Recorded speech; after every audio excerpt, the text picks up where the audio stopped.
Today's episode is sponsored by Rev, the productivity powerhouse for content creators, journalists, market researchers, and more. Capture audio from anywhere, get AI-powered summaries and quotes, and leave security worries behind with Rev. Whether you're on the go or in the office, Rev's got you covered. Discover more at rev.com. Hi, I'm Kendall Kelton, and I'm your host today on The Rough Draft. Featuring honest conversations with folks from across the creative industry, The Rough Draft explores the creative process, tools, and resources used by some of the best in the business. From journalists to content creators and business leaders, we shed light on what it looks like to break into the industry, make mistakes, collaborate with others, and the essential tools that help us all along the way. This week, I'm super excited to be talking with Matt Stillo. Matt is the Senior Director of Audio at Ruby, iHeart Media's branded audio studio. Matt has spent his entire career working in audio production as an editor, sound designer, engineer, and mixer, and he created and hosted the acclaimed podcast No Fucking Way, which tells true stories that seem just too insane to believe. And on today's episode, Matt shares his journey from musician to senior audio director and the lessons he learned along the way.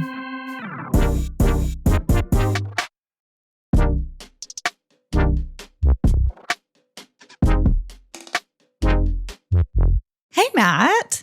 Hey, how's it going? Good. Thank you so much for joining us today. Happy to be here. I am just so excited because even before we started recording, we were talking about how this is a new experience for you actually being on that side of the table and me interviewing you. It's going to be fun. It's weird. It's strange to be in this position, but I am going to also vote for fun. Let's make it fun. Let's vote for fun. So speaking of fun, I actually want to start talking about your early days. You were a musician and actor, but you've been drawn to audio production, and I want to hear how it all started. Yeah, it's funny. I've worked in a couple of different audio post-production facilities, and we all have the same story, which is we were in a band in high school, and we just got as interested in how to record the music as we were playing it. But yeah, we were all involved in theater and musical theater. We had an incredible theater program at our high school in California, an incredible theater teacher. Her name is Carrie Hayter. And she just created this program where we were all accountable and we all had to be professional. And I think it kind of raised everyone to a higher standard for themselves. My whole family is in finance or accounting or something like that. And so that was what my parents wanted me to do. But our theater teacher actually came to my house and asked my parents, wow. Your son is really talented. And I think that going to New York would be good for him. And she along with some other friends convinced them to let me do that. And I'm really glad that they did. And so I had a great time at NYU. Did a lot of really cool stuff. I met a lot of really cool people. We were all in the orbit of this teacher named Elizabeth Swados, who's an incredible ensemble theater creator. And so she started really focusing on ensemble theater and teaching it at NYU.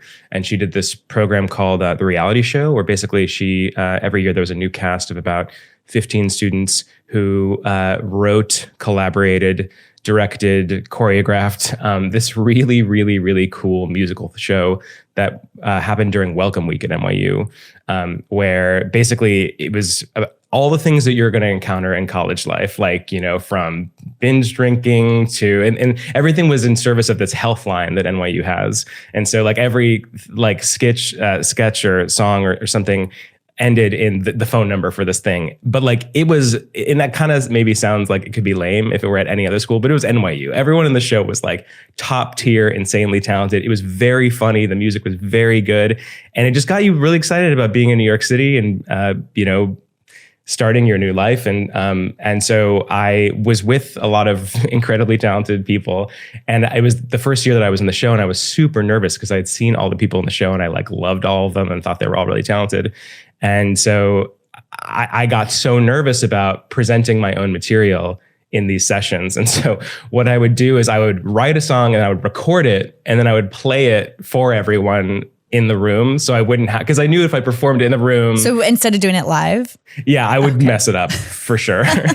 And so that's actually how I got a couple of songs and things into the show. As I graduated, I was working on new work with with musicians. I was helping develop podcasts with artists. That's been the greatest thing for me always. And anytime anyone wants to get into anything, whether it's audio or writing music, I'm like, just go do it. Just start doing it. Be very, very bad at it, but you have to do it because no one's going to teach you the way that you work better than you, and no one is going to explore the way that you're going to explore. And so that's really how my career started, is that I had a bunch of stuff from that time that I could show to people. So I would go into studios and be like, hey, like I'm interested in getting an internship or being an assistant or something. And they'd be like, cool. So, what have you done? And I would like show them a full recording that I had done with a live band and a live saxophonist. And they were like, this is really cool. And I got internships that way. And just started working.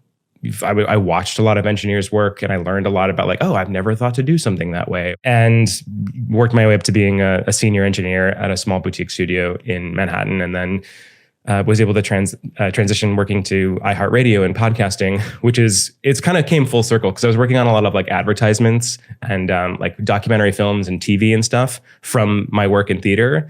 And then through that work, I realized that working in podcasts is something that I really, really love because of the background that I have in theater and storytelling.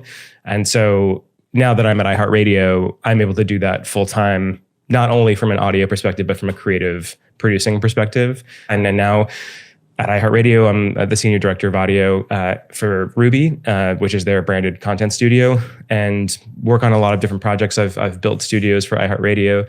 I've created programming for iHeartRadio. Well, okay, so speaking of iHeartRadio, do you mind dissecting a bit what exactly, I mean, you kind of gave a bit of a brief overview, but how did you find yourself actually at iHeart, and like talk to us about like kind of your like day-to-day there? Yeah.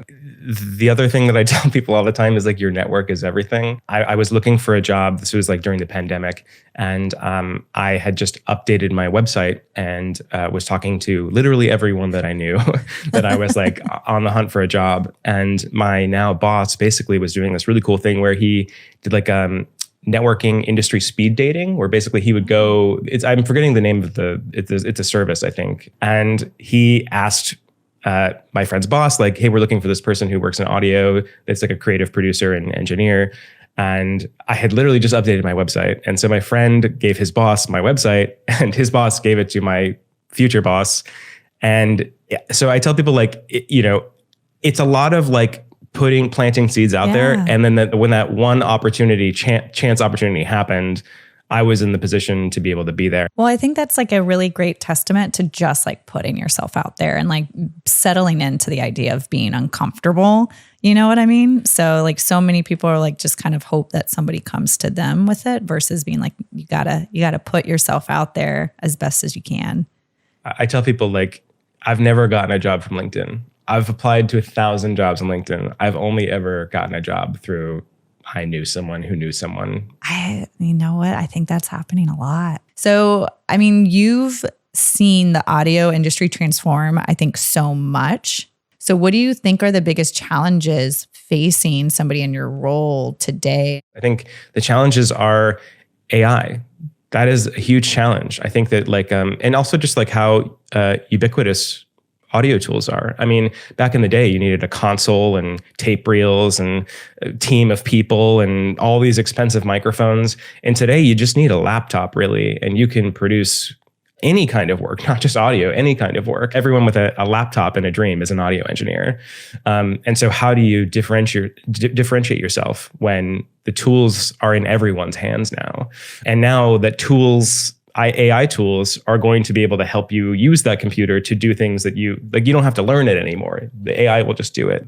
So we actually did a really kind of uncomfortable project at Ruby where we made an entire podcast using AI. We had AI write the music and AI do the editing and AI write the scripts and AI voice all the parts. And it's a lot of what people are saying. It did it, but it's very uncanny valley. I'm really glad we did it because so much of what's going to be important to the new generation of people doing this work is going to be knowing the tools. Because if you know the tools, you can use them to help you save time and to get to a better product faster. But, and look, in 10 years, 20 years, like, I think that AI will probably be better than us. But right now, it's not. But it can be used as a tool to help you achieve your results faster. And so the people who are going to get ahead in this industry are the people who know how to use these tools and use them in the way that works for them and benefits them and their company or their product or whatever they're doing. Because I got to say, the full AI podcast, not great, but the AI tools that I learned how to use through doing that have helped me in so many ways and really like entirely changed the way that I work and I approach work for the better. Like I can do more with less, time, and I can do more across my team. Like it's given me the time to focus on other things, to focus on my clients, to focus on making more things more efficient for more people in our company, and to educate and do trainings and focus on other projects. I think that's the big challenge. And I would just say, don't think of it as diminishing the work that you can do or making engineers collateral damage. Like you can use these tools to become indispensable. And I think if you always operate with a mindset of like, what can I do to make myself indispensable in this industry? You will be. You always will be. That's a beautiful transition into something I want to talk about here in a few minutes, which is really your creative process and how does one, make themselves indispensable. And you've given us such a rich picture of your journey so far. So we'll dive deeper into how you actually craft those stories in our next episode. Well, that's it for today's episode of The Rough Draft. Be sure to rate and subscribe in order to stay up to date with the latest episodes and visit rev.com/podcasts for even more content. Thank you for listening, and we look forward to seeing you again on the next episode of The Rough Draft.